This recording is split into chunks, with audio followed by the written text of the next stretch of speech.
ससुराल जाने के लगभग 1 साल बाद की बात थी। दामाद अपने ससुराल गया हुआ था। ससुराल में उसकी एक विधवा सास थी और उनके सिवाय वहां कोई और नहीं रहता था। सास बहुत वृद्ध नहीं थी, लगभग 40 साल के आसपास। दोस्तों, ससुराल काफी दिनों से नहीं गया हुआ था, इसलिए इस बार जाकर मिलने का मन बना लिया। दामाद शहर में रहता था, इसलिए ससुराल जाना कम ही होता था। जब वह ससुराल पहुंचा तो उसकी सास उसका बड़े ही आदर सत्कार से स्वागत करती है। दिखने में उसकी सास बेहद खूबसूरत थी। ऐसा लगता था जैसे वह अभी 28 से 30 साल की हो। ईश्वर ने उसे सुंदरता का एक अनोखा वरदान दिया था। धीरे धीरे समय बीतता गया और शाम हो आई। दामाद घर लौटने की तैयारी करने लगा तो उसकी सास कहती है, इतने दिन बाद आए हो, कम से कम एक रात रुक जाओ।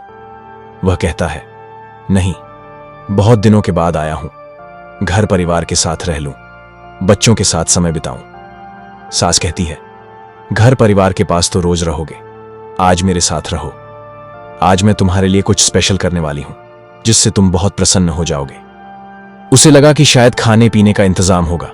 वह कहता है, नहीं, आप परेशान मत होइए, व्यर्थ का खर्च मत कीजिए। सास उत्तर देती है, बात पैसे की नहीं है, तुम बस रुक तो जाओ, मैं कुछ ऐसा करूंगी कि तुम जाने का नाम नहीं लोगे। दामाद उस बात पर आश्चर्य हुआ। सोचा, ऐसी कौन सी व्यवस्था होगी जो मुझे जाने का नाम नहीं लेने देगी। पर जिज्ञासा और सास की बार बार विनती देखकर वह रुकने का निश्चय कर लेता है। दोनों ने शाम का भोजन किया और एक ही कमरे में सोने की तैयारी की। टीवी चली हुई थी। कुछ देर टीवी देखा भी गया, पर दामाद के मन में बार बार वही सवाल घूम रहा था, वह स्पेशल व्यवस्था क्या है। थोड़ी देर बाद कुछ ऐसा हुआ जिसकी उसने कल्पना भी नहीं की थी। आगे जानने से पहले जो नए दर्शक हैं, जिन्होंने चैनल सब्सक्राइब नहीं किया है, चैनल सब्सक्राइब कर लें। वीडियो किस शहर से देख रहे हैं कमेंट करके बताइएगा। अब कहानी शुरू करते हैं। नमस्कार, मैं संधू स्टोरीज लिए एक सच्ची घटना लेकर आया हूं। मध्य प्रदेश के इंदौर शहर की रहने वाली रेखा नामक महिला की घटना। रेखा लगभग 50 वर्ष की रही होगी, पर दिखने में बेहद आकर्षक। उसका पति सरकारी नौकरी में थे और अब सेवानिवृत्त थे। पेंशन के सहारे उनका गुजर बसर होता था। रेखा की एक बेटी थी, प्रिया। प्रिया की शादी अर्जुन नामक युवक से हुई, जो प्राइवेट जॉब करता था और शहर में रहता था। सब कुछ सामान्य चल रहा था। हालांकि रेखा की उम्र लगभग 50 थी, पर उसकी सूरत संरचना ऐसी थी कि कोई भी उसे देखकर नहीं कहता था कि वह 50 की है। लगभग 32 से 34 साल का आभास होता था।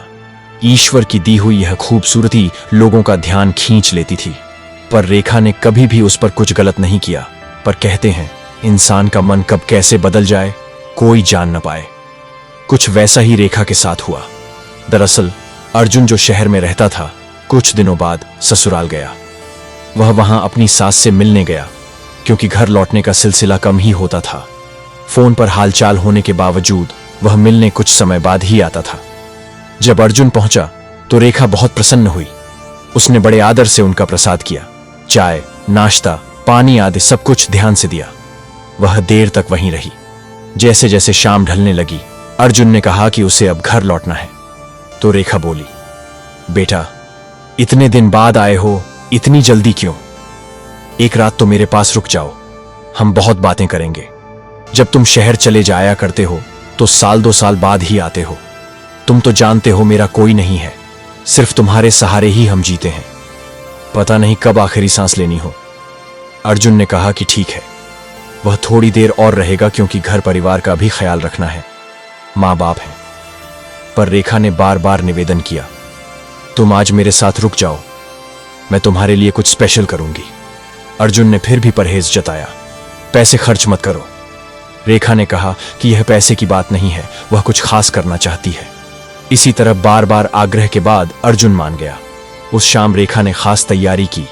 बाजार जाकर सारी चीजें लाकर पनीर आदि बनाकर परोसे। दोनों ने मिलकर भरपेट भोजन किया। फिर वे उसी कमरे में गए जहां टीवी लगी हुई थी और बिस्तर रखा था। रेखा ने कहा, आ जाओ, आज यहीं सोते हैं, बहुत बातें होंगी। अर्जुन ने कहा, ठीक है, जैसा आपकी इच्छा। बिस्तर पर लेटने के बाद वे कुछ देर टीवी देखते रहे। रात करीब 8-9 बजे का समय था। पर अर्जुन के मन में बार बार वही सवाल था, स्पेशल क्या होगा? क्या यही खाना था या कुछ और? रात लगभग 10 बजे होने पर रेखा ने लाइट बंद करने का सुझाव दिया। दोनों ने लाइट बंद कर दी, पर न तो रेखा नींद में थी और न ही अर्जुन। दोनों विचारों में व्यस्त थे। अचानक रेखा ने सोने का नाटक किया और अचानक से खर्राटों जैसा स्वर निकालने लगी, ताकि अर्जुन समझे कि वह सो चुकी है। कुछ समय बाद जैसे ही अर्जुन की नींद की झपकी आ रही थी, रेखा का हाथ धीरे धीरे उसकी कमर पर आया और उसने अर्जुन को अपनी ओर खींच लिया। अर्जुन ने सोचा कि शायद वह नींद में है, इसलिए उसने अपना हाथ पीछे कर दिया, पर रेखा बार बार वही करती और हाथ ऊपर रखती रही।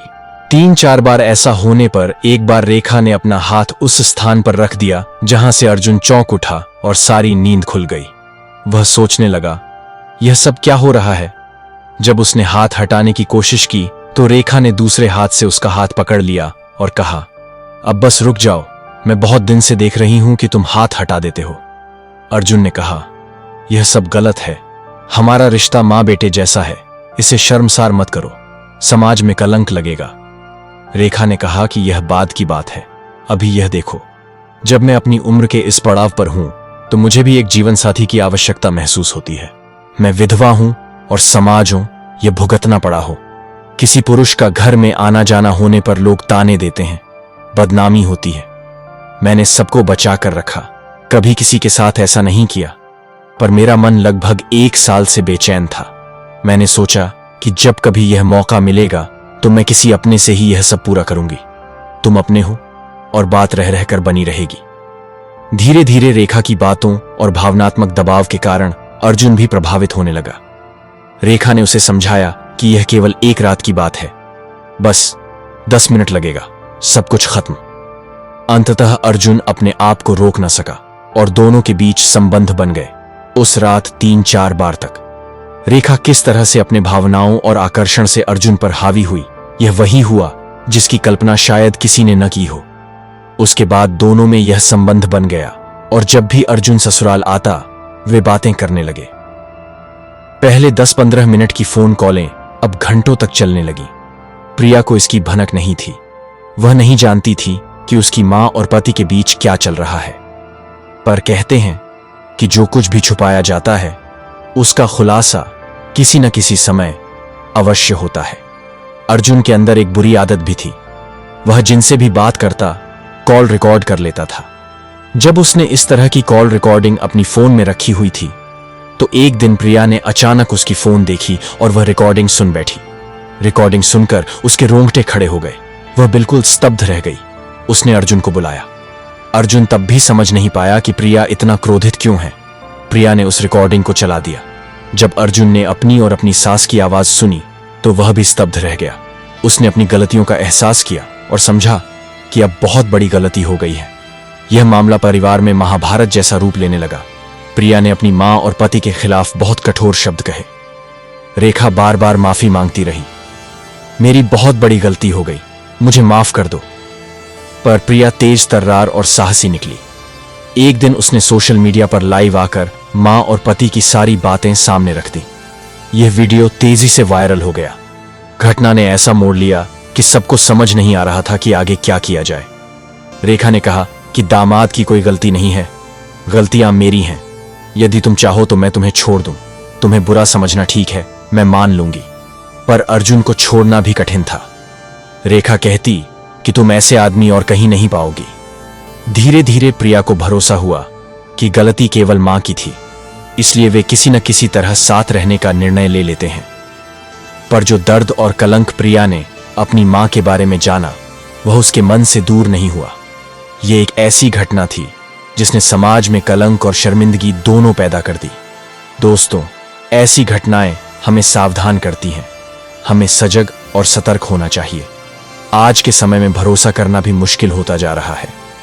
किसी का मन कब और कैसे बदल जाए कुछ कहा नहीं जा सकता। कहानी सुनाने का मकसद किसी की भावनाओं को ठेस पहुंचाना नहीं है, न ही किसी का दिल दुखाना है, बल्कि यह एक चेतावनी है कि संबंधों में सावधानी और जागरूकता आवश्यक है। मिलते हैं एक नए वीडियो में।